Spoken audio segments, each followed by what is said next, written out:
2, 3, 4.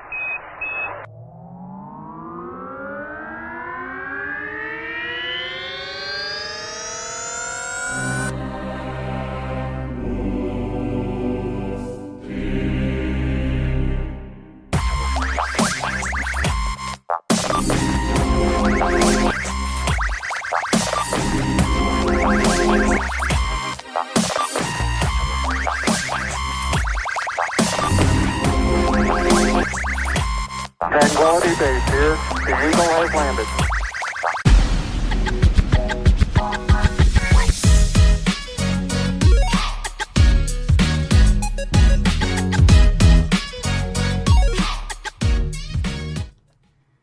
You are listening to Living in Recovery Radio here on Spreaker. And for today, I am your host. My name is Julie, and I am a person in recovery.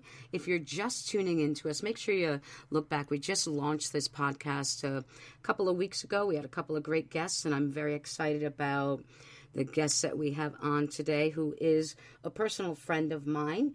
And I'm really glad that he agreed to be on with us. He describes himself as just an ordinary, average guy. So I want to welcome Josh to the program. Hi, thanks for having me. Appreciate you asking me to do this. I'm very grateful to be sober and grateful to be here with you today. Yeah, it's you and I met some maybe 9 years ago, and it wasn't right. It wasn't through a recovery platform, but it was interesting to find, as I often do. I don't know if you have this experience a lot, Josh, but to find that, we do have these other things in common, right, as well. Yeah, absolutely. It's funny how, the more people that you meet, the more people that you realize your life intertwines with on many different levels. Obviously in our past, a little bit different, but in recovery, well, here we are. Here we are, yeah. So I'd like the listeners to, I like that you reference yourself as a average, ordinary guy, because that's what we all are, right? Average, ordinary people that are challenged with a disorder or disease or whatever way, you want to put it. And we're just doing our best, to get by and to live differently and to, handle our lives perhaps differently than we have in the past. And it doesn't make us extraordinary. It just makes us wanting to have a better life and better relationships and all of that. So, but before we go into a little bit of your story, which I'm going to invite you to do, why don't you just share with the listeners a little bit about, how you and I did meet? Sure. Many moons ago, when I left terrestrial radio, I had a radio show here in the Western New York area dealing with the paranormal. And when I met Julie, she was a part of a online network, which I had never tried. And both, she had a show on that network. I was asked to be a part of that. I was invited, rather, and jumped right into that. And we were kind of commingling in that space. And eventually we moved on. Yeah. I started a different network and wanted to bolster that network with another program that I thought was really great and interesting. And that was Julie's. Mm-hmm. So we maintained friendship through that, shared a lot of personal information over the years. And I've been a guest on her show. She had been a guest on mine. Mm-hmm. And, here we are doing very different things, but still in contact. And that's the power of friendship. And that's the power of forging relationships over time, that people who are good never seem to leave your life. Yeah. As you were talking about it, Josh, I was, thinking back to those early days and, there were some ups and there were some ups and downs and a lot of, hey, I don't want to be on this network anymore. Let's do something different. Okay, let's just start our own. Pardon my French. I know I shouldn't. Oh, no, you're fine. I put explicit on here. So. Okay, perfect. I'll keep it to a minimum. I'll keep it to a dull roar. But that was really what it was. I'm like, I don't want to do this with this guy anymore. Yeah. hey, we forged something different and made it what it was, and it was a good thing. And it's about the evolution of life Right. in a lot of different circumstances. Right. And here we are now on this podcast, from a place where I'm employed now, and talking about recovery. I mean, it's just amazing to me. 100%. I leaving radio, over 20 years ago was a very tough decision for me to do because I loved it.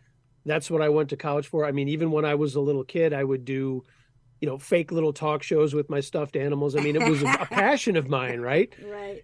And to give that up took a lot, but it was in a lot of ways very tough. And it's not really here's where my troubles began. It's partly, where my troubles kind of took off in some instances. We can touch a little bit about that. But it was, being able to do what I love now as more of a hobby and be able to just, stay behind a mic and continue to do the things that I do. I got to be honest with you, in recovery, this is a huge portion of this to actually still have the passion to do that and a way to express myself through the words of others in some instances, and actually for a lot of it, that is, it's where they always tell you, well, you got to have that personal time. You got to take care, that self-care. It's extremely important. And me doing what I do, whether it's my podcast or whether it's my new endeavor to the world of narration via Audible, it's keeping that sanity that I really need. So it's a very healthy outlet for me, and I'm glad that I still have that as part of my life. Yeah, absolutely. And I think that the self-care thing very often is, it's our creativity, right? That place of feeling that we can birth new things, that there's new possibilities in our life that we can bring up from outside of us. And so, and I mean, you have like the perfect voice for Audible too. So Well, I appreciate that. so it's really, that's very exciting though too, but I understand completely. And I feel particularly grateful and fortunate that even in my work now, that I get to do this and that I get to share it with other people who are in recovery in such a way, not only bringing the information out to bring people hope that are in recovery or seeking recovery, but also to teach people how to do this, right? So that maybe they'll find this new exciting hobby for themselves. And it's really exciting. No, and again, I'm very appreciative of this. A gentleman that I went through detox with has found an outlet for himself. He's got a Substack blog that talks a lot about, what really goes on in detox, what goes on in rehab, which I find extremely interesting and important because, when I finally got to the point where I knew that I needed more help than I was getting, part of the terror was not knowing what was going to happen. And that's so much of our life. There's all these scenarios and stories that, just places that we can get into and not have any idea of what it's like. We hear those terms thrown around all the time. Oh, he went to rehab. He did rehab. What's rehab like? Yeah. 99% of the people, I'm exaggerating here, I'm sure. Whatever, I'll use it anyway. 99% of the people who go to rehab likely have absolutely no idea what they're getting into, what it's like, and what it can do for them if they take it seriously. Yeah, how to make it. When I went into rehab, and this was my idea of rehab, right? I was going to go in for 26 days and I was going to be rehabilitated, which meant to me, in my mind, I was going to come out and know how to drink properly. Right. It didn't work that way. No, of course it doesn't. And it's, or I'm going to be cured. Right. Boy, the 20 whatever days that I'm going to go and do that. And, I actually moved into a PHP program after detox and, stayed where I was. And we can talk a little bit about that. Even after that, it was, realizing that, okay, number one, you're not cured. I'm an alcoholic and that's just the way it is. Now, can I be an alcoholic in recovery? 100%, because that's where I am right now. Right. But there is that stigma of, well, he went to rehab, he came back, and life's right back the way it's supposed to be. Fallacy number one. That's Right. just not true on so many levels. Yeah. I'd like to get into that in a little bit, but first I want to kind of we're going to do a little rewind if it's okay with you, Josh, because I Sure. think it's a good segue to just sort of give you an opportunity to maybe share a little bit about, your background, kind of what was it like for you growing up, and where did we see this alcohol use or whatever use, kind of enter your life, and maybe a little bit about that journey for you. Sure. And again, in the last few, sober months, I've been clean before, but I haven't been sober. And obviously we'll get over to talk about that, I'm sure, through the course of this episode. I grew up in a very loving home. It was not without its issues. It was not without its problems, of course. I mean, life is life. Drink came on pretty early in my life. My father got sober 3 days before my third birthday. Wow. So there was a lot of my growing up not seeing my father in the throes of active alcoholism. But as we all know in recovery, there's still a lot of things that, come with that. As addicts and alcoholics, the drink and the drug goes away, but the thinking doesn't. Right. And I'm sure all of your other guests have said the exact same thing. But my grandfather was a very heavy drinker. He would be he was the kind of guy that would buy I think it was 5 or 6 cases of beer a week. He would return the bottles on either Saturday or Sunday, replenish, and that's what he had for the rest of the week. So there was that going on. My mother was pretty moderate, but a very, very loving family. I didn't grow up in the craziness of a lot of family relationships that I know people have gone through, where there's lamps flying through the air, and Right. dad can't keep a job, and we're moving, and all this kind of craziness. My brother and I really were never want for much. My father busted his butt every day to give to us, and very, very grateful for that. He also had the power of of the program. He had the power of AA that was getting him through his trials and tribulations. And my mother was also very active in Al-Anon, and as that we grew up, my brother and I were also a part of Alateen. But when I look back, and with that clear-headed thinking, going back to being sober and not not drinking, a lot of a lot of introspection as to where did I really start to see this. And I started drinking at a very young age. The first time I got drunk, I was 11 years old, and I remember having I think my oldest cousin, who unfortunately is no longer with us, was visiting, and we might have had a couple of my grandfather's beers. It's really where my drinking started, was at my grandfather's house. Very loving grandfather and grandmother as well, and lived not too far from us, so they took care of my brother and I a lot. We spent a lot of time over there. But really, when I look back and think, where did the crux of problem drinking start? I was 13, and in my journaling, and I've been writing these down, and I've been thinking about when did things go off the rails that normally as an adult people would say, boy, that's not normal.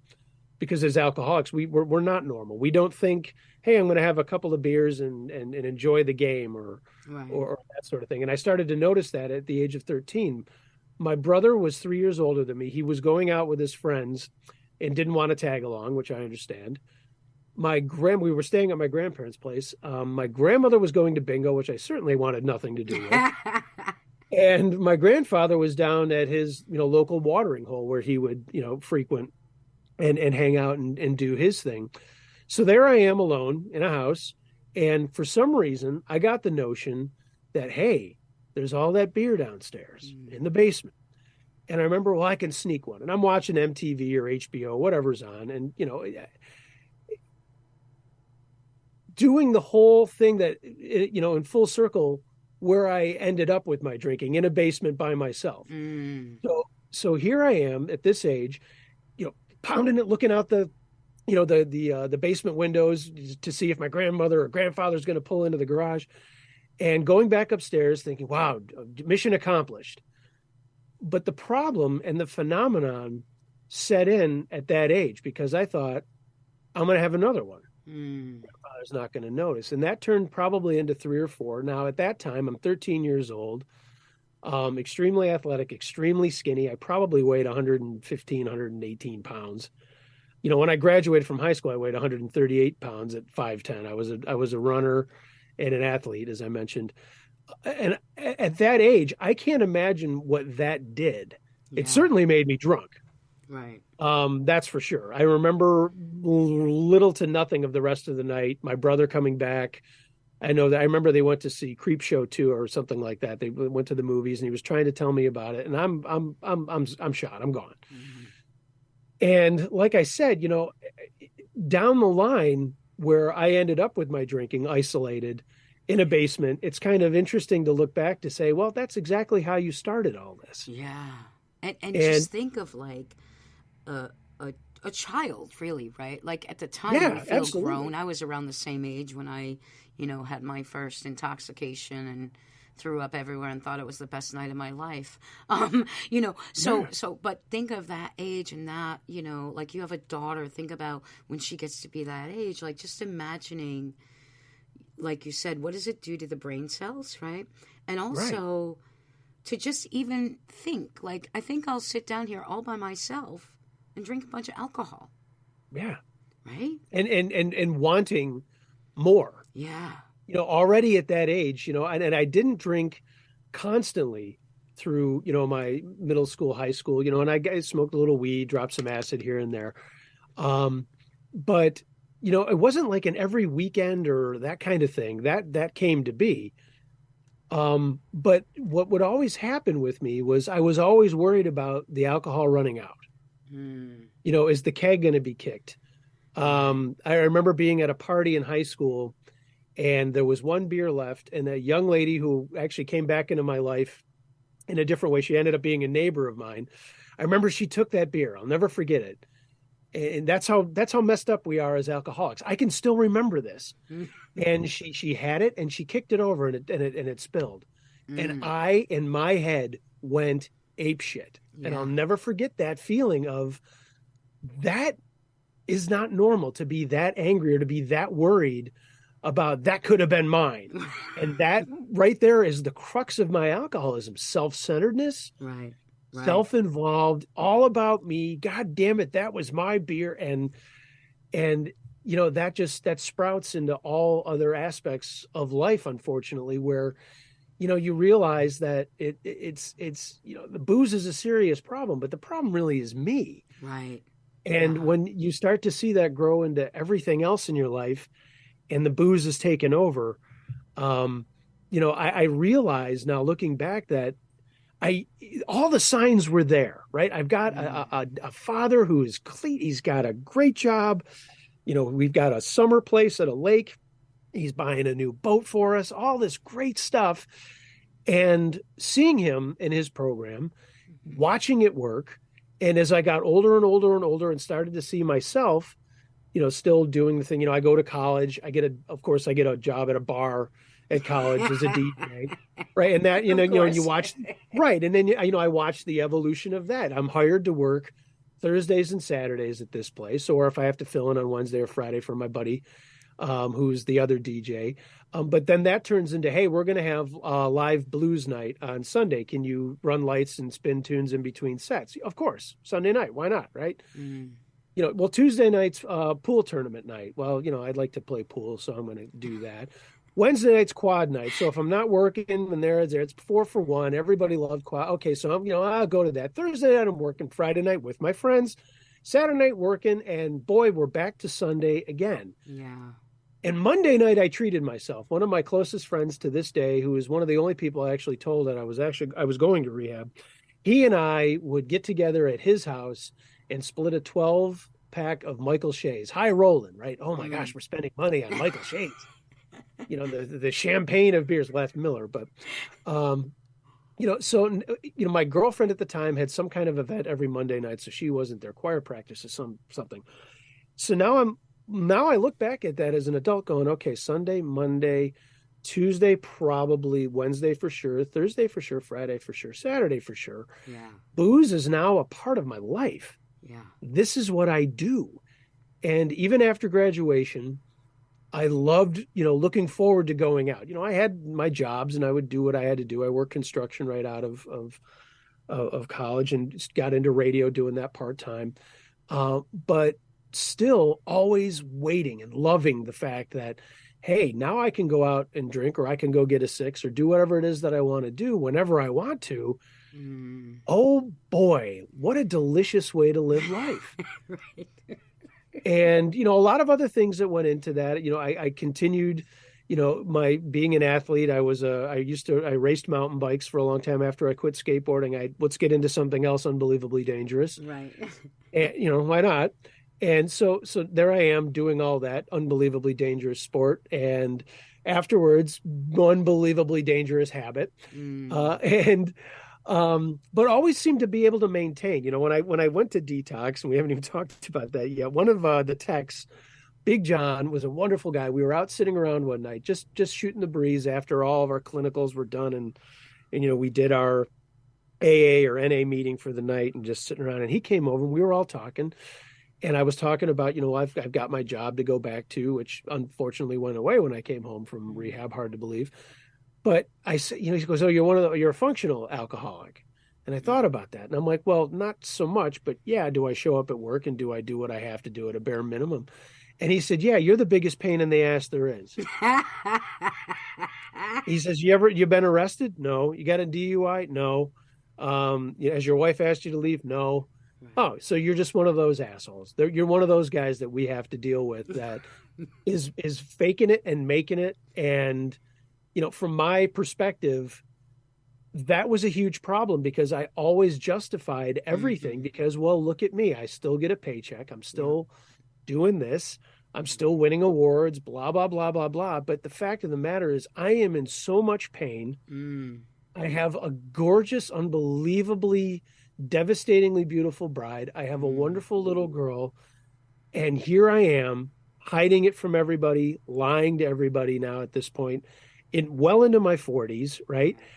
And still thinking that everything is okay, knowing in my heart that it's not, that I can't even get the strength to admit that I have a problem. And I tried, sort of, I like to say when I share that I really half-assed it. I tried AA, I went into a program and, didn't really put much into it other than showing up at a meeting and saying this. I got a sponsor, not really. Right.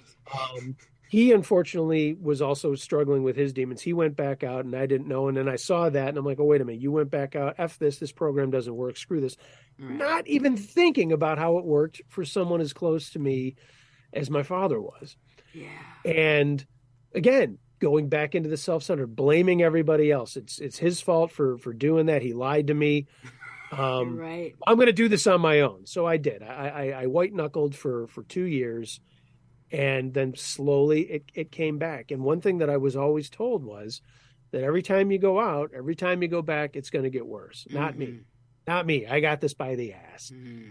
But that was the slow progression, and that led to some really bad things where I ended up waking up in a hospital gurney. I sort of remember the ambulance ride there, the terrified look on my bride's face, the doctor asking me, how much do you drink? And of course, as a good alcoholic, I said, I don't drink. Then he waves the papers. He's like, you're hooked up to all this stuff. I think there is an issue here. Right. But still not getting to that point of admitting. And what I would tell everybody is, well, you know what? I can't admit to, I don't believe in God. None of this higher power, whatever, blah, blah. I'm stuck at step 3. It didn't dawn on me until I got into the program that I'm in now with a sponsor, working the steps, helping other people, doing service, making sure that I'm at my meetings, making sure that I'm on my knees praying and being grateful every day for the reprieve that I get every midnight if I just do the work, that I had never admitted. I never even got past step 1. Right. So it's easier for me to argue step 3 because in my heart of hearts, I can't argue step 1. Right. And it was finally, through detox rehab and then the salvation of the program that I'm in now that I finally got to where I needed to be to say, hey, you're powerless over this, man. Nothing you think you're going to do is going to change the fact of who you are. Mm-hmm. You can run and run and run. And I ran as far as I could until that ended up on a Sunday afternoon. Was supposed to go to a birthday party for my mother-in-law. We got halfway there, and I'd been drinking all morning long into the afternoon. I remember my wife knowing something was wrong because this is after I'd already gotten caught lying to her face about, drinking, and her being unbelievably irritated, sad, pissed off, the whole, gamut of what she's had to go through, still doing it. But that day I finally, it caught up with me. We were in the car and I told her, I'm in trouble. I'm in trouble. You got to take me to the hospital. And, the BAC on my first hospital run was, I'm not into war stories. It was one of those, you're really close to something very, very bad happening. Right. This was not too far from that. And that was the day that I realized you're gone as far as you're going to go. If I continue to do this, I'm on an errand of death. I'm going to die if I continue. And, that's really when I decided, the meetings are great. I didn't really understand the program as much as I thought I did, as much as I thought I was getting it from osmosis from my dad. Right? I'm sure you are. That was the day that, I decided that I needed something more. I needed to get away. And that was an unbelievably defeating and hard decision to make. It was very scary, very selfish, but in a good way. But realizing that if I keep doing this, not only am I going to kill myself, I'm going to kill everybody around me. Yeah. And just to that level of looking in a mirror and, I remember what I said. I just remember looking in the rearview mirror of my wife's vehicle. She's driving her SUV. And I remember just seeing a deadness in my face, just these black eyes, and just saying, I hate you. I fucking hate you. And that was the beginning of my turnaround and what's led me to where I am today. And I think, we hear, so thank you, first of all, for sharing that with all of us. And I think a lot about when we see, people who, maybe they've been arrested or they haven't been arrested or what, right? I was never arrested. I never lost a job. I didn't lose my marriage. I didn't, anything. But that image that you just talked about what you saw, that deadness in your eyes, that is what I felt like inside. It was like I always describe it like I was walking around like a ghost, right? With just this dark hole in the pit of my stomach or being, and a cold wind blowing through it. And I felt so disconnected. I had a husband, I had a young child, I had a job, I had all these things, and yet nothing moved me, right? Nothing. I couldn't feel any of it. And I often wonder, because when we talk about, very often, especially in particular programs, they talk about people hitting bottom, right? And why is it different for this one or that one? And I think it really does come down to that feeling of complete, like, dread inside of us. Like that part of us where, like, our that desire to be alive and thrive and the things that brought us excitement, it's gone. It's just like an empty freaking vessel. Do you know what I mean? Yeah, 100%. And I think one of the things that confused my bride, I stayed home to raise my daughter. And, by the grace of my higher power, whether I believed in them or not back then, I did not do any of that around her. I would wait until it was evening where I knew my responsibilities weren't there. And that's really where I would get. But, and like I said, with me going back out and the way it would get worse, well, I might not be drinking all day long, but holy shit, I could pack a lot into a Right. short amount of time. Mm-hmm. Mm-hmm. And all the craziness that goes with it of the shame Yeah. and the fear and the anger, and it all fuels itself, and you're like, I'm not going to do it today. I can Yeah. get away with this, but you know what I'm thinking about all day long is Yeah. that feeling of, again, do I have enough at home? Mm-hmm. Do I have to go get some? When was the last time I was at that liquor store? Because I don't want to go there. I'm going to go to this one. Did I go to that one 2 days ago? Okay. Well, I don't want to go to any of these because I certainly don't want Right. the guy selling me this crap to know I'm a drunk. But good God forbid if I actually break down, admit it to myself and admit it to my family that I've got a problem. Right. And just thinking of all the nutty things of the hiding and the manipulation and the lying and the gaslighting and all of that that goes into it, and still doing it and knowing that I can't stop. I physically can't. I can't have it, but I have to have it. Right. The phenomenon of craving, and just that also that feeling of, I got a bottle. I got it back into the house. I snuck it in. Yeah. And that I don't even have it open yet. I don't even have a drink. Right. But it's that feeling of, yeah. there it is. Yeah. And Knowing that it's coming. Yeah, I used to do a similar thing where, and with my son, what I wound up doing over time was, I had conveniently, some car had hit my car and I was out of work, but I would bring him to the babysitter, right? So that I could sleep because I had drank so much the night before.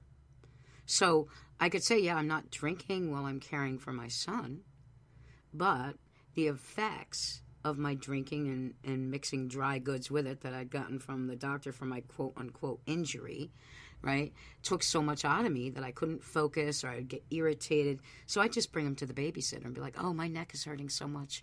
Could you take him for a few hours? Now, I don't know. Maybe my neck was hurting. I don't even know because I lied so much about it. Honestly, Right. I don't even know how much it really hurt. Yep. Right? It was funny. I was in a meeting a couple of months back, and we were talking. I can't remember why we were talking about, but they were talking about the little victories that we all have. And I thought back and I said, my biggest victories were getting the bottles out of the house, and hopefully remembering everywhere I'd stashed them, so that when it was time to take them out, I mean, that was my victory: getting shit in and getting it out of the house, and pulling one over on everybody that nobody knew. And I'm sure there were people that knew. Right. I'm sure there were people that noticed. Yeah. But, even my closest friends, when I went to rehab, they had no idea. They're like, geez, when you're over here at a birthday party or whatever, and, you don't really seem like you're, and I laugh, and especially this time of year with St. Patrick's Day, and it's always a big deal here in Western New York, the Irish parade and all this, that, and the everything. Well, I'm not going out. It's amateur hour. I don't go out on New Year's. And I always laughed at people who said that. I'm like, amateur hour. Right. I'm like, when you think that amateur hour starts, I've already been drinking for 8, man. Right. Exactly. Right? You want to talk about amateur? I am loaded before you even thought of having a drink, but nothing to be proud of. And again, with these stories that I'm telling, well, I never got arrested, blah, blah, blah. What I learned really fast was identification, not comparison. Right. Right. Everybody's got a different story. Everybody's got a different thing that happened to them. And it's kind of like what you said at the beginning. We're all, as alcoholics, addicts, what have you, we are all the same kind of person. I remember saying that in a clinical at Detox, and some people got upset by that. And they said, what are you talking about? I have to this and that and the other thing. I said, yeah, but when you boil it down, we all have the same problem. Right. It just manifests itself in different ways. Right. We're here to help each other, and this is how we're going to get through. And that's really what I found, through my program, is that support, but also the support that I have become for other alcoholics. Yeah. Yeah. And I think that makes a huge difference too, with the comparison between, like when you were saying in the beginning where, okay, so you said, all right, fine, I'll show up at these meetings, and I'll get a sponsor in title only, right? I'm paraphrasing, but right.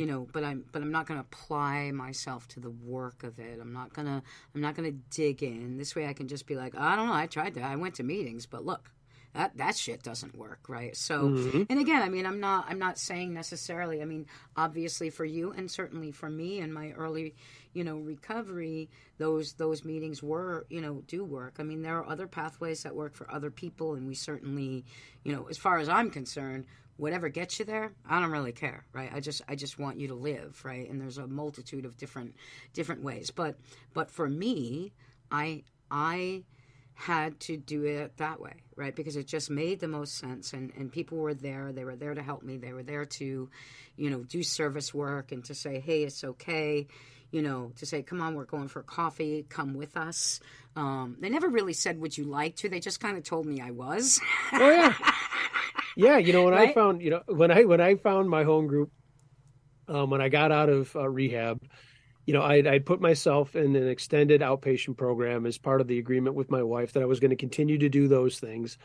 But I really just wanted AA at that point. I'd gone to tons of meetings in my PHP program, which we can talk a little bit about. You tell me when you want to move things along, but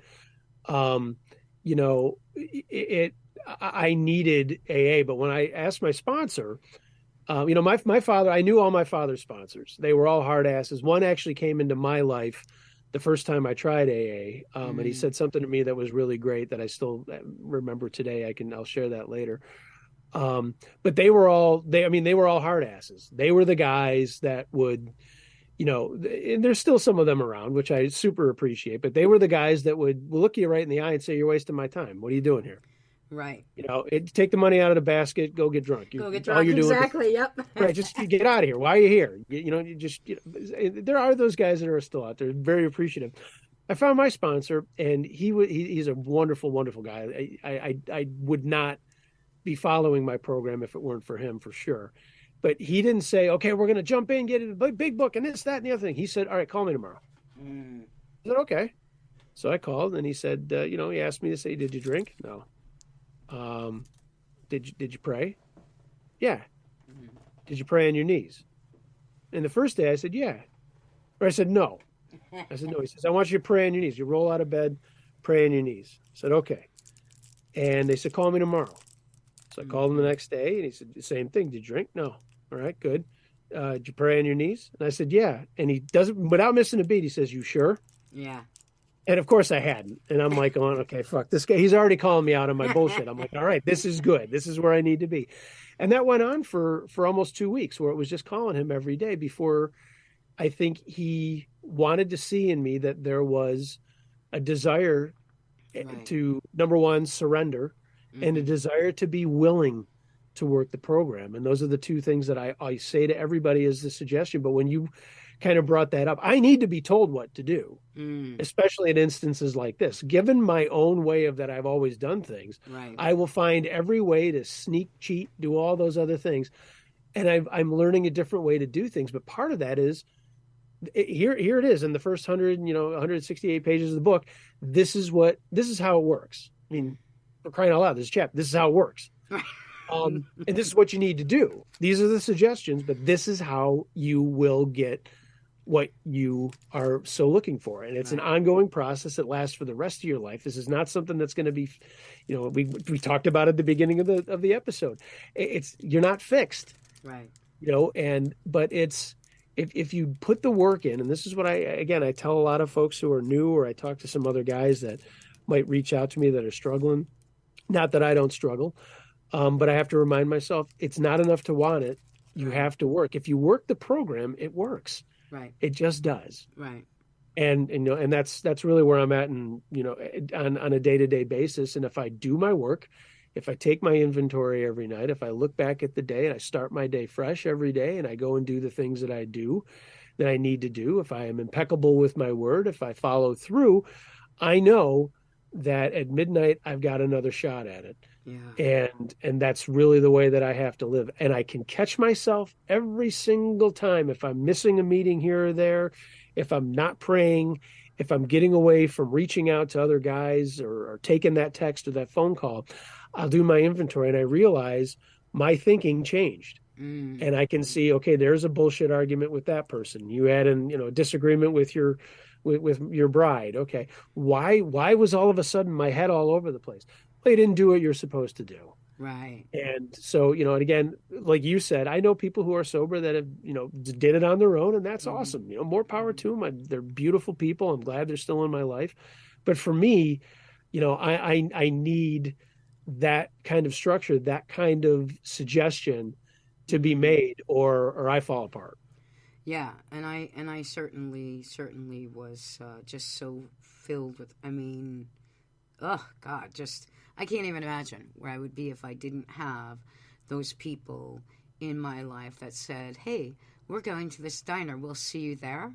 Not like, "Will you come?" It was, "We'll see you there." And, "Oh, tomorrow so and so is celebrating. We'll see you there at 6:30 to set up chairs," right? Like, okay, because I was like, sure. I don't know. I'm afraid to say no. I don't, and Yep. and again, some people don't like that. Some people say, "Oh, I don't like people tell me." Well, I didn't like people tell me what to do when I was getting drunk either, right? But I Sure. was trying to do something different, so I had to like swallow my pride and and I do believe that over time, no, we never get cured, but I do believe that over time, some of the practices become more ingrained in us, right? The practice of being impeccable with our word, the practice of, a prayer or a ritual or whatever it is that we do to connect with something greater than ourselves, the practice of helping others, the practice of being honest. I don't have to work as hard at it today. Right. Like, I don't have to be as constantly like, oh, someone's got to tell me what to do, because I actually, learned how to do some of those things. Now, it doesn't mean that I can't get my head up my ass sometimes and need to be reminded. And that's why I have the people in my life that I have in my life, because they won't hesitate to say, well, hey, Jewel, maybe the reason that you're feeling so annoyed by everyone is you're not looking at this crap in your own life right now, right? When's the last time you talked about it? When's the last time you shared something in a group or a meeting or, or whatever forum you're using? But I think it does get easier over time, or it becomes more second nature to live differently.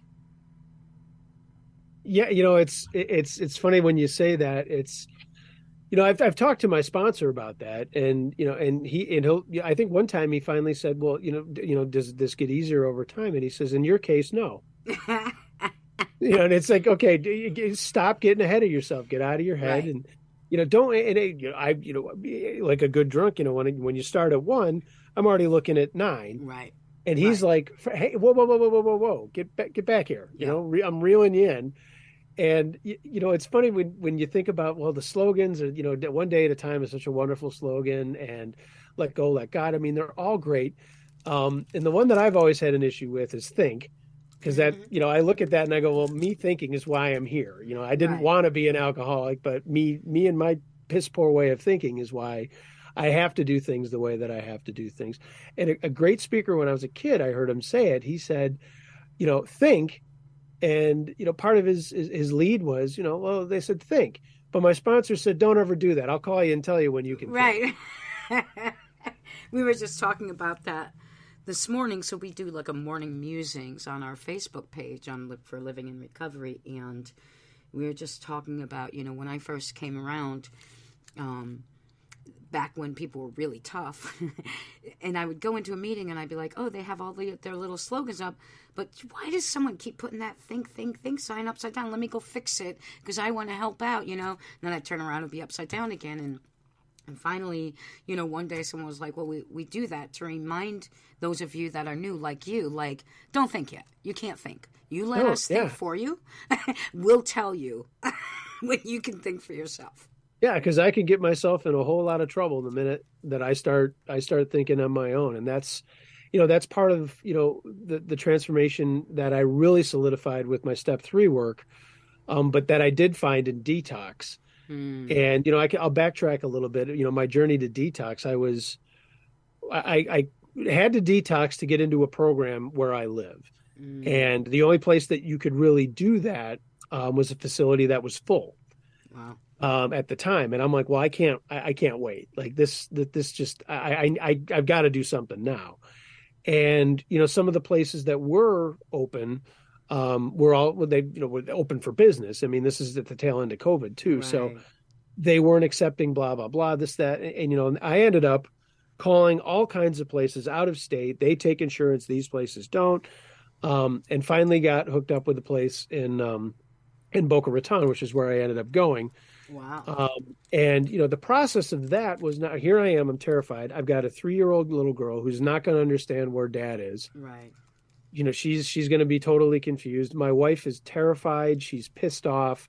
She wants me to get help, of course, because she loves me. But the wake of destruction, Yeah. is bright and shiny right there. And it's funny. The salespeople, they sell you on all kinds of stuff that's not true.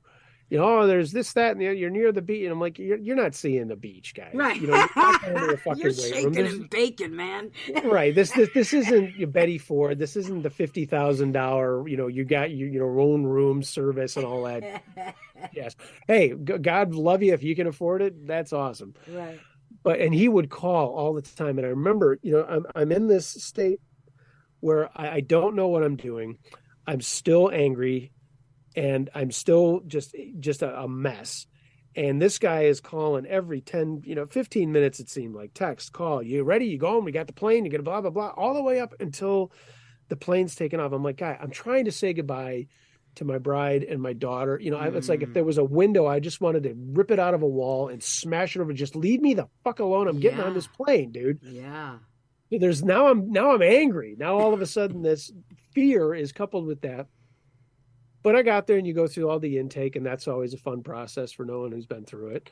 Right. And then they kind of just push you in and say, all right, you're here, and this is the cafeteria. There's our main group room, blah, blah, blah. This is your room. And we had a little, I called it the yard, a patio out back where they had some TVs and games, and people could hang out there. And I spent a ton of time out there by myself, especially at night, journaling and writing letters and finding that outlet for myself. But I got out there into the yard, and I met my friend Paul, and he had I don't remember what t-shirt he had on, but we found out we liked a lot of bands, and he introduced me to some other people that became my tribe. And that's my first piece of advice to anybody who's going to a facility like that, is to find your tribe, find the people that are taking this process seriously. Yeah.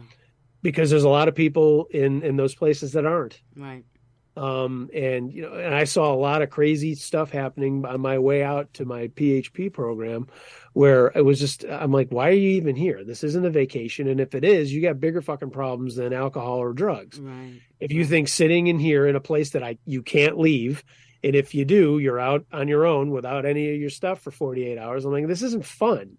Right. Am I getting help? Yes. Am I getting up and doing my workout that I can? Yes. Did I find a really good group that was doing their own devotional before breakfast and meds and all that? Yes, that's what I found. And that's what I needed. I needed those people to reach out to me and bring me in. And I'm still in contact with a lot of those folks that we still rely on talking to each other and seeing how everybody's doing. I actually just got a text from a woman who made me cry, and I'll never forgive her for that.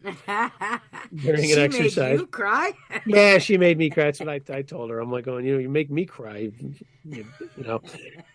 And so still in contact with her. She just texted me while we're having this podcast, and there was the hope and the strength, and it was making sure that I was staying on what I could. I wasn't in an AA program yet. I talked weekly with a guy who visited twice.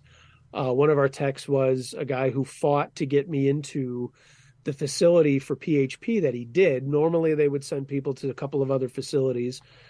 But he actually happened to be friends with the gentleman who owned the two of the facilities down there in South Florida. South Florida, if anybody's not familiar, South Florida is the rehab capital of the world.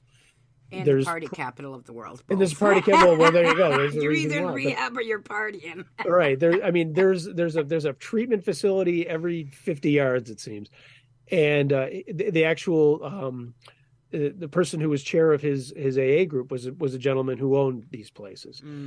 So I got in there after I was actually in detox for a little longer than I had to be. My therapist had quit unexpectedly, and I kind of got lost in the shuffle. But I finally got to where I needed. And this is where it comes back to what I wanted to talk about, my third step work in my realization there. The minute that I started to let go of control is when I started to see things turn around. When I started to say, and my sponsor is beautiful. I mean, he told me right away when we started working in the steps and getting into the nitty gritty, he said, "You're no longer in the management business, so stop." He's like, "You can't control yourself. You can't control everybody around you. You can't control shit. So stop trying." Right. And I realized that not as heavily as I did with him, but while I was there, because every frustration that I would get, why am I still in detox? I want to be in PHP. And suddenly, one day that I was ready to read him the Riot Act, I wrote this whole 15-page plan that I shared with them. I shared it with my bride. This is what I want to do. And boy, look at me. I'm like a Mormon going to church on. Yeah, I got to look at me. I'm like all spiffed up heading to church. Look at me.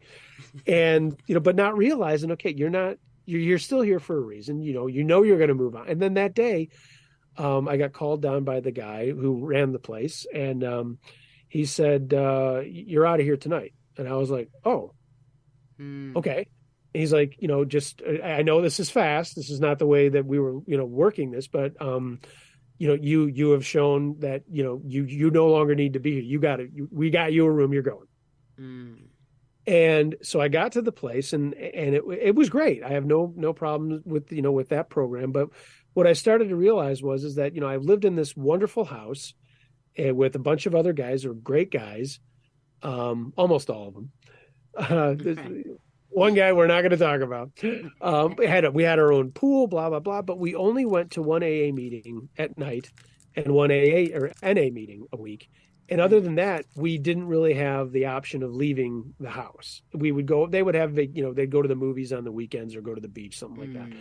And I was talking to my friends in other programs who they could just get an Uber and go to a meeting. They could walk to a meeting. And I was like, well, that's what I need. I don't want to just sit around in this house at night watching TV. And I'm frustrated at that because I see my buddy Paul, he's over here kicking ass and he's doing this. And I see this guy over and this person over here. And I went to the person who ran this facility and I said, "Look, I want to transfer someplace else because these are, this is what I feel I need in my treatment." And like nothing, they just said, "Well, I'll tell you what, why don't you move to one of our apartments that we normally wait for the next phase of treatment. If you're ready for that, we've got a great roommate for you to go with. Would that be acceptable so you don't have to start all over?" And again, I didn't have to do anything. Right. I voiced a concern and then gave it up and said, "This is just how I feel." And they came back with, "Well, how about this?" And now all of a sudden, I'm a roommate of a guy that I lived in a house with. He was actually going on to the next phase of the program. So I was living with a bunch of people that were in this next phase. I still went back to the facility for clinicals every day. But at the end of the day, I was free to go to any meeting as much as I wanted to. I did a ton of Zooms. Right. But it was like, okay, now here comes the AA wave. Here comes where I'm starting to feel really comfortable. This is what I need. But again, not by my doing. Sure, did I ask? But I asked after prayer and meditation and thought. It wasn't me going half-cocked, "Fuck this place, I want out of here." Right. Because I saw a lot of that. And I saw a lot of guys not getting out of the place that they wanted to get out of. And then coming home and finding my home group. Grace of God, finding my sponsor, grace of God, trying to reconcile with my bride, grace of God. Now, is my life perfect? Is everything unicorns and rainbows? Hell no. Right. But I approach everything different. In the span of 2 weeks after I got home, went back to my job, I could tell something was off. I'm pretty sure they'd made the decision while I was gone what they were going to do with my position anyway. I had bought a brand new car. I mean, brand new. Didn't have 200 and some miles on it. I got rear-ended, destroyed my vehicle. Right. And that was 5 days after I lost my job. I was told that we're giving you a severance package. We're moving on. And a funny thing happened. I didn't pick up a drink. Right. Picked up the phone. I prayed. I got my ass to a meeting and everything fell into place. My insurance, or his insurance, took care of it. Now it's a brand new car that's no longer brand new. I'm still irritated about that. I'm not going to lie. Right. Resentment that I haven't figured out and resolved yet. But everything happened. Now, job stuff is still not the easiest thing that I'm still dealing with of getting back into work. But I know that if I start to do what's asked of me, what is suggested, what I can do will lead to what is supposed to happen, what is meant for me, what my higher power sees me ready for. Right. And it's tough not having the same kind of influx of money. I had a very good job. It was a very well-paying job. To not have that has caused a lot of issues and strife and difficulty in my life with my family. But I also look at it, right? Like in some ways, it's also a gift in some ways that one could look at it 100%. like a gift from your higher power, right? That like 100%. Okay, look, let's keep you focused in what's working, pal. And That's right. let's just do this one step at a time. Because if you don't do this, all those high paying things are just gonna fall apart anyway. Damn straight. So And let's help you get rooted in a way to be able to sustain that in the future. I am blessed that while it's been tough, life is tough. Buy a fucking helmet. Right. Right. And I've always said that, and now I'm living it. Right. And but you're 100% dead on. A lot of guys haven't had the ability to go to as many meetings and work the program the way that I have. It's my higher power looking out for me, saying, "Here's opportunities," and some have come. I've got some things happening. I mentioned to you, I'm narrating. I've got a commission to narrate a book about detox of all things. Right. And I'll hook you up with off there. I'll hook you up with some other folks that I know that you'll be interested in talking to. But how blessed am I that I've had this chance to work this program? Because the truth of it is this: with people that I've gone through detox and my PHP, my rehab program, there are some of them that are not around anymore. Yeah. And that happens that fast. Yeah. There was one gentleman while I was at a place. He was being discharged on a Friday and had a very, good reconciliation with his father, whom they'd never really gotten along. And that Monday he was gone. Yeah. And I've had other guys who were working their program and they were going to go back home to get their vehicles so they could come back to South Florida and still do their living and move into a halfway and get a job and all that. Gone. And some people just made decisions to, maybe they were testing the waters so early on in recovery, they found out really fast that they didn't, and they're gone. Yeah. And a lot of people will say that in AA, make sure that you've got a black suit because a lot of people are gonna go out of your life. And to be able to deal with those things, to deal with the other issues that I have, to deal with myself and the unbelievable amount of destruction that I've caused, the amount of amends that I have, the amount of time that I get to work on that is unbelievably special. And it does come with a price. Everything does. Right. But how grateful am I every day to know that I've had that time, and as soon as I am ready to get right back to where I need to be in a healthy way, like you said, then okay, I'm going to follow that path too, because you're right. I do not want to get back into something and have it all blow up and go right back the way it was. A great thing that I heard someone say, and I actually shared this at a meeting, and I don't remember the gentleman's name, and it doesn't matter. It was just in a meeting in general. And I've kind of taken it on as my own mantra. I know I've got another drunk in me, but I don't know if I have another recovery. Yeah. And that's the way I have to live. And that's the way I have to live. Some 30 odd years ago, my friend, they were talking that. So, and I believe that for myself as well, because we don't know. Even I know plenty of people who've been in and out, several times. I think that in my story, I had I used to say I had a day out. Now I say I had 5 minutes out because I took a few sips of a wine cooler and poured it out when I had 13 and a half years, but just because I did that time, it doesn't mean I would do it again. right? Right. There is no guarantee. What I know is that when I put alcohol or other substances in my body to escape something, all bets are off. I don't know what's going to happen, and I'm not willing to take that risk. Right. And, it's two funny stories. One of the places that I really loved, one of the meetings that I found down in South Florida, it's amazing how they put these places. A little clubhouse. Right next door is a bar. On the other side of it is a liquor store, and behind it is a 7-Eleven. And it's like, what better place to put Right. an AA clubhouse, right? Okay, not enough craziness already going around in my head, but you've got all this shit going on around me. We have one guy, one of my friends, really wonderful guy, had to use the bathroom, and he wasn't familiar. It was the first time he'd been at the meeting. He went all the way through and went out the back door, and now here he is in a parking lot with a bar, Right. a liquor store, and a 7-Eleven. And he thought about it. He came back in shaking. He's sweating, and he tells me what happens. He pulls me aside, and he's like, "I thought about it." And I said, "Well, of course you did, Right. but you didn't, Right. right? And you're here." Mm-hmm. And and there was another place right up the street that would take white chips for a free drink. Oh yeah, they do that And out that had been in, going on for years.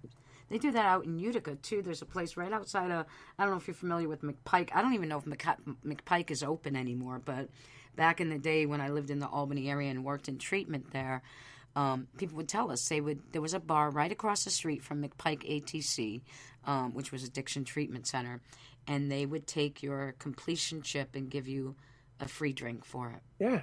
Yeah. And and I'm like, blowing my mind when I hear that. First thing, I think it's funny, and that's the other thing that I found, especially in recovery and in the wee hours of detox and rehab, the darkness of the humor Yeah. is something that needs to be shared with addicts and alcoholics alone, because nobody else is going to think any of this shit is funny. Right, exactly.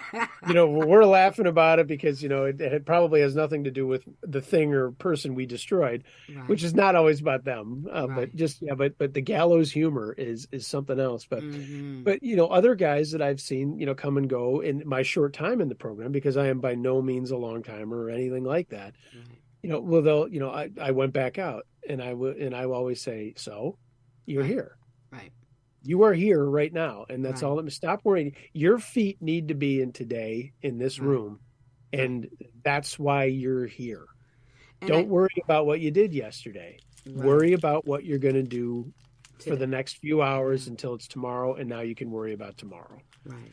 And there's no I think shame in it. that is so critically important, because the reality is that very few of us get it the first time around. Right. And I think it is critical to get through to people. It doesn't matter. Have you tried it once, twice, 20 times, 50 times? It doesn't matter. It show up now, show up today, and you don't have to ever do this again. Yeah. And there's part of that humor. I mean, it says right there in the book, we're not a glum lot. right. And you can look at a guy like that who may be hurting and struggling, but you can also send a message to let them know that it's okay. Well, I feel like I'm a failure. You should. You are. Right. I'm not going to tell you to go take money out of the basket and go drink, but you're a total fuck up. All right. Right. But Right. you're in the right place. You're with a bunch of us. You're here Right. with us. And that's the most amazing thing, and it's little things that I learn every day in my journey about, putting myself first. Without sobriety, I don't have the things that I do have, and I'm never Right. going to. If I go back, I know I'm going to lose it all. Right. But it's the little things that do keep you sober. And I mentioned, yes, I go to lots of meetings. I do my step work, I pray, but it's also the sharing of the message, because that's really what the 12th step is all about, is, taking this message and sharing it with others who need to hear the message. Right. And, obviously they've got to be willing, Just walk. I'm not going door to door like the Hello. Jehovah's Witnesses here. Hey, can I tell you about a little bit about I have AA? a message for you today. Yeah, exactly. Hey, let me tell you, the guy off the street, he's a drunk. There's other programs that do that. Yeah, right. I'll let Or them handle. religions or whatever, right? Right. I'll let them handle that. But it is the beauty of that, and just watching someone stick around. And some guys, I'm using the word guys, meaning men and women, Right.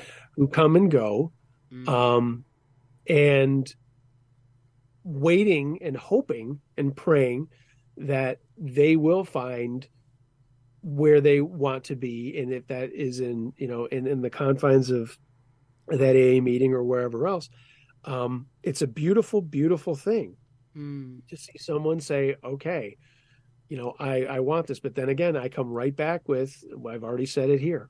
It's not enough to want it. You've got to work, and it's not easy, man. Right. I was terrified of the fourth step. Holy God. Until they said, my sponsor said, well, write down a list of people that you've got resentments towards. Holy shit, that was easy.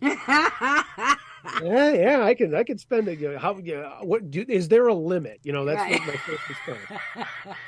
And then I realized it wasn't the fourth. Now I'm afraid of the fifth, because I've got to look at this and go, okay, what role did I play in all this? Right. Oh, okay. Yeah. Now, was a wrong of what that person? Sure. What did you do? Okay, well, I did that, and oh shit, right? And getting right with God, and getting right with myself, and then now here we are, 9th and 10th, where rubber's meeting the road, Right. and having to have those conversations, and having to sit down with people and say, hey, look, I know what I did. I don't, that is by far the hardest thing that I've done and I'm doing. Right. And I know that I'm going to be doing it for the rest of my life. I find very, good solace in working with my sponsor and talking about that. And the Joe and Charlie tapes, if anybody is in recovery. Oh, yeah, I love them. Holy God, that got me through. Like the 9th, I was like, oh, okay. I don't have to do all these at once. Oh, okay, good. Right.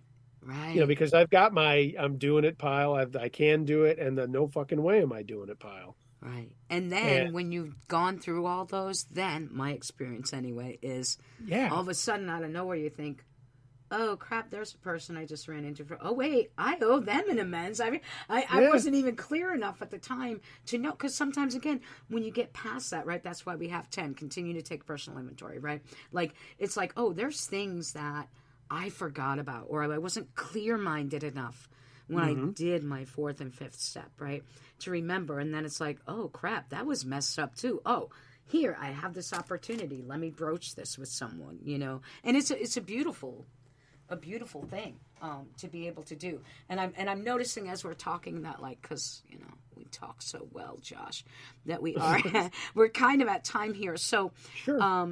But I think I want to just wrap up with, obviously you've said a lot of things that my hope is that people listening in will be inspired by it. But to anyone who's out there right now, Josh, who's struggling and thinks, well, I don't know if I can do this, though. That guy's different. He has this or he has that. What would you say to the alcoholic who still suffers? I am an ordinary, average guy. I am of average intelligence. I am just like you. You don't have to be rich. You don't have to be poor. You don't have to have all the things that you think you need. And all you need is an open mind. All you need is a willingness to stop drinking. That's where it starts. And if you truly have a drinking problem, admitting that you're powerless over it, you're willing to work on that problem, but you've got to surrender first. And when you do, your world is opened up to what they always say is the world of your wildest dreams. And that can come in a lot of different forms. And I've heard another gentleman say something, and I'll end with this, but I did not come up with this myself. But he was talking about, he was going through a rough time, and he wasn't going to his normal meetings. And then when he decided to get back into going to meetings, he was staying sober. He was going to meetings far out of town, going over to the county over and the county over. And he was frustrated because he was finding out he was getting the same message wherever he went. And he was finding loving rooms and loving hearts and open arms wherever he went. And it dawned on him that sometimes the world beyond your wildest dreams is just not taking a drink today. Mm-hmm. And I loved that message, and that's the way I feel. I know I've got my reprieve. I know if I work for it, and I know that I've got people around me that are willing to help, that I have the ability to help someone else. You can have the same thing. You work it, you will get it, but it all starts with you. When you're ready, everyone is here, no matter a Zoom meeting, in person, wherever it is.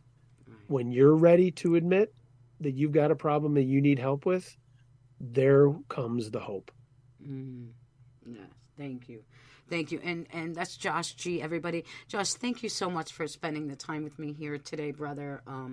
You know, I always felt this kinship with you, and as we talk about these things, I'm like, yeah, that's why, right? Like, that's why we get it. We get each other. Yep, and the last thing that everybody's got to remember in all of this program, you can't get drunk if you don't pick up the first drink, so don't do it. Yeah, exactly. It's not going to make anything better. Wonderful. Thanks so much, Josh. And guys, we will be back next week. We'll be talking about the Wellbriety movement, the Native American way of walking through recovery, utilizing the 12-step, but also some cultural significance is there within also. So make sure you tune in with us next week. Josh G, thanks so much for joining us here today on Living in Recovery Radio. Thank you so much for having me. It's been a pleasure. All right, and if you're interested in being a guest on Living in Recovery Radio, just send us an email, livinginrecoverypittsfield@gmail.com, and we'll be happy to talk to you about that. And we hope to see you all in the near future. And we will talk to you soon.